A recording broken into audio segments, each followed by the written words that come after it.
Hey traders, it's Stephen Brooks, and today we are going to ask the question, are we near a bottom yet? Right now, obviously, the markets are in more or less a lot of panic. We had a 30% drawdown from the highs to the lows of this week in just under 3 weeks. So there's a lot going on right now, but we're going to hear a lot of folks, starting from this point moving forward, and they have been for a while, on our financial media or our financial news outlets talking about if we are at a bottom or not. So what I'm going to do is I'm going to go through a bunch of things that are going on in the market today, give myself as much context as possible, and then ultimately decide if I think we are or are not near a bottom. So there are a few things going on in the market right now in no particular order. 2 weeks ago, the Federal Reserve in the United States injected a lot of capital into the system to the tune of $1.5 trillion, but the market has sold off since that happened.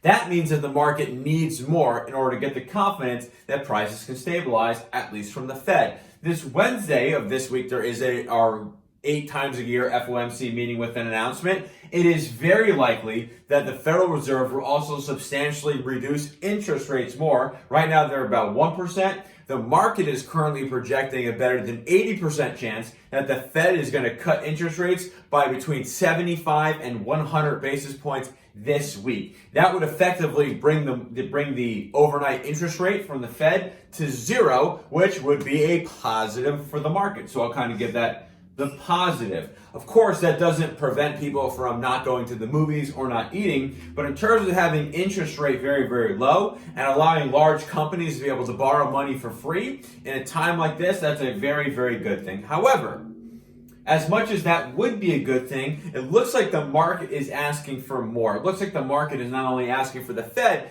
to cut interest rates, but also start quantitative easing, okay? If that happens, that would be very good for the market because not only would money for corporations be free and they'll be able to borrow unlimited amounts of money right now to either fund their business or buy back stock, but quantitative easing will reduce interest rates, but also force people to go ahead and buy equities to get a better return.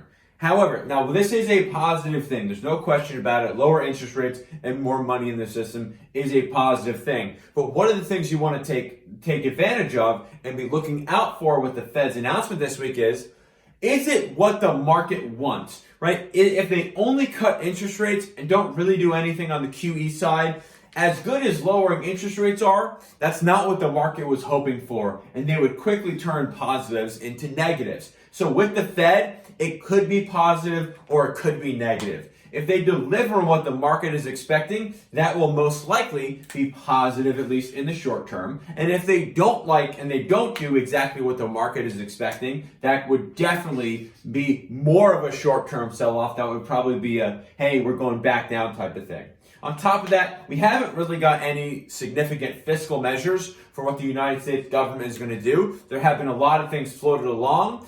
Secretary of Treasury Steve Mnuchin said we're in inning 2. So everything they've come out with so far, even though some of it's been pretty good, we're very early on in the process of how much fiscal stimulus is going to go ahead and happen.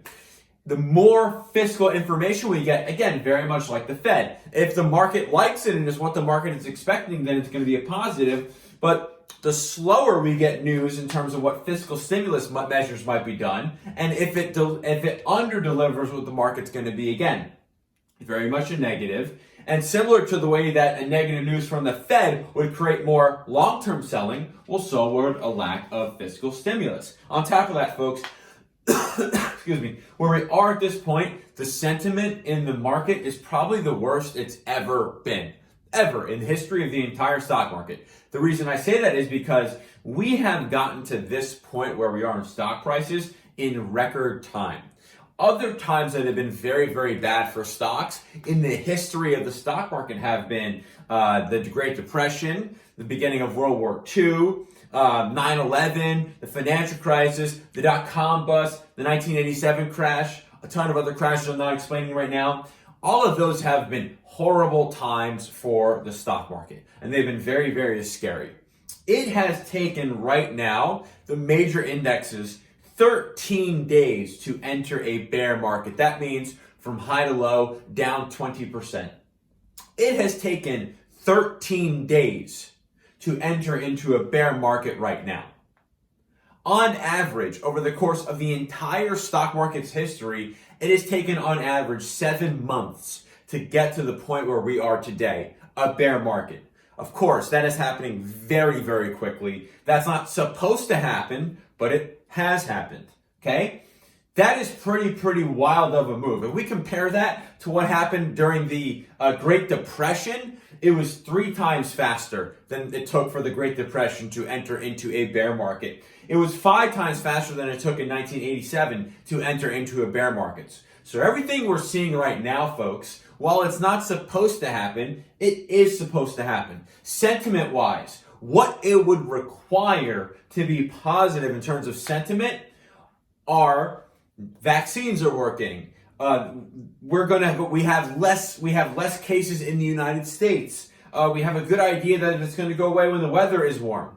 To me, those things, these kind of go hand in hand. Those things right now, the number of sentiments that can be negative far outweigh all the sentiment pieces that can be positive. So for that in the sentiment land, I actually don't see any positives right there. I really don't see any positives because there are so few things that can be positive and everything else is negative. And those are going to dominate the news cycle. On top of that, and kind of going in line with sentiment, again, there were things in the market that are happening now that most people would say could never have happened or should not happen in a normal market.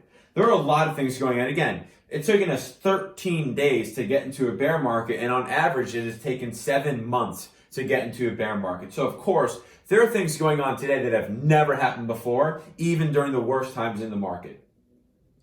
Right now in the United States, there are about a few thousand folks who have been infected with this virus, okay? It took that many folks in the United States to get sick, and what's going on in the rest of the world, about 100,000 cases, for us to enter the fastest bear market ever. Our problem is that time is not necessarily on our side. In the United States, as an example, it takes a very long time to get a vaccine or something like a therapy, like a Tamiflu for if you have a flu. The reality is, we haven't really tested that many people in the United States. The time it would take to be able to test hundreds of thousands or millions of people in the United States is many weeks. The time it would take to have a good idea if we're going to have a vaccine next year or a therapy for the fall is going to take many weeks. My biggest concern right now, standing here saying, okay, it took us X amount of people in the United States in X amount of time to get to where we are in the market.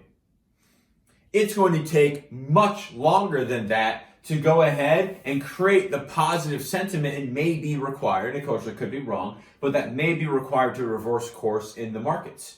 To me, again, it took 3 weeks to get to this point, and it's not going to take 3 weeks to get a vaccine or to know that the weather's too warm or to find a therapy. So in terms of time, to me, that's a really big negative because, again, these things have happened in just 3 weeks. Imagine what's going to happen in another 3 weeks when 30,000, 100,000 people in the United States have this coronavirus. Again, the speed of the virus and the speed of the panic overwhelms everything else at this point.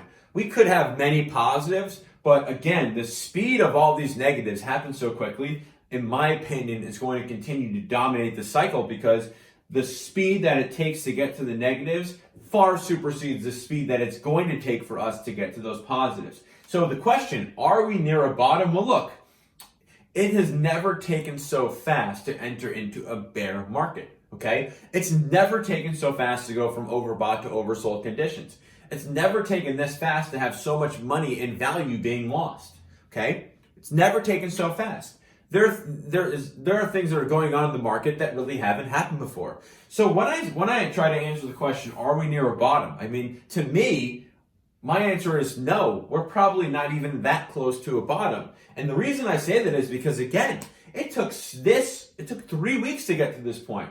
What are another 3 weeks going to look like? And it turns out the only way to really make sure that the virus stops spreading is to do massive levels of quarantine, nationwide. If that happens in the United States, again, that's not something that is ever going to happen before. Who knows how the market's going to react to that? Although that will likely mean that we probably rebound from this faster, who knows how the market's going to take that? So to me, you still have so many uncertainties right now in the market. Although we were up 10% on Friday, I believe that's probably going to be pretty short-lived, because just think about how fast we're going to start to learn that there's way more people than we thought in the United States all over the world that has that. And again, I don't know if we are near the point where more negative headlines is not going to equal more stocks selling off, just because this is still pretty brand new. So I wish I had better news for everyone, but the reality is, based on all these factors, the speed of the negativity and the negative news is really, really fast right now, and it is superseding by many levels